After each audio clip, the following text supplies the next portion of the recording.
Accès Formation, c'est la porte d'entrée du Centre de services scolaires d'Émile-Île vers ses différents centres de formation professionnelle.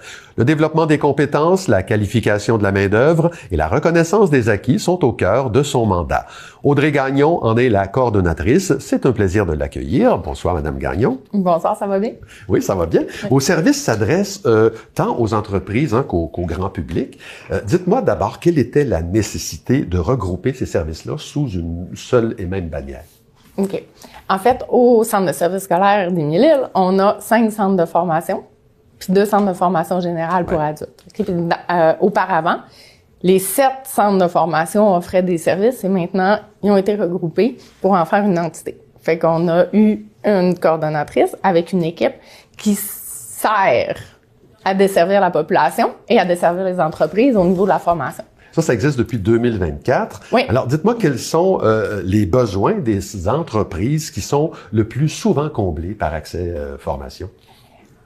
C'est vraiment une bonne question parce que dans le fond, chaque entreprise a ses enjeux. Ouais. Il y a beaucoup d'enjeux de productivité là présentement, là, fait qu'on travaille beaucoup avec ça. Mais sinon, chaque entreprise a ses enjeux.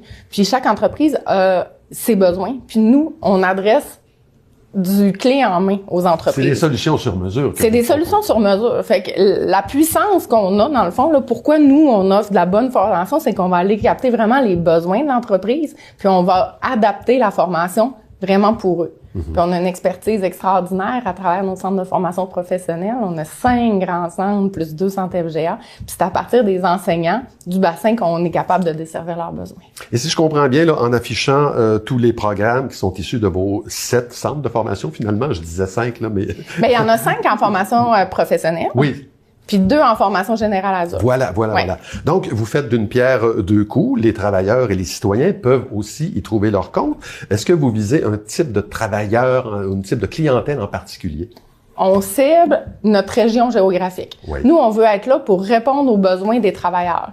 Le centre de formation les centres de formation professionnelle, ils font de la formation initiale. Fait que c'est des jeunes ou des adultes qui veulent avoir un diplôme. Tandis que nous, Accès Formation, c'est les gens qui sont en entreprise. Fait que nous, on cible les entreprises de notre secteur pour augmenter la productivité, puis augmenter les savoirs, puis faire la reconnaissance des acquis également. Fait que nous, on est dédiés aux entreprises de notre secteur. D'accord. Bon, ça nous amène à parler de la reconnaissance des acquis, qui est un volet important dans l'exercice.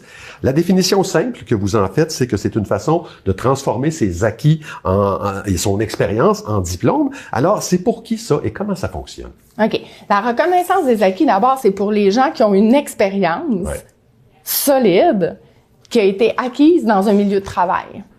Je donne un exemple. Une secrétaire qui travaille comme secrétaire depuis des années, qui n'a pas le diplôme de secrétariat, peut obtenir un diplôme en passant par le processus de reconnaissance des acquis. Fait qu'elle va aller à la rencontre d'un spécialiste chez nous. On fait un bilan de sa carrière, de ses acquis.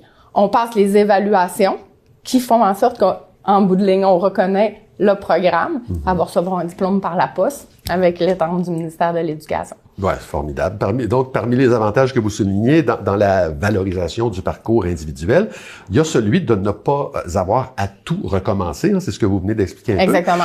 Est-ce que vous vous permettez quand même de suggérer, peut-être même d'imposer des formations d'appoint? Ah oui, tout à fait, là. Dans le cas, mais ça arrive fréquemment, en fait, là. C'est que, mettons qu'il y a une solide expérience, il y a peut-être 75% des acquis qui sont reconnus. Puis, s'il en manque 25%, mais là, on suggère à la personne différents moyens, différentes alternatives pour aller chercher les besoins manquants. Puis là, c'est là où ça peut être intéressant aussi, parce qu'on a Accès Formation qui offre la formation grand public, qui offre la formation aux entreprises.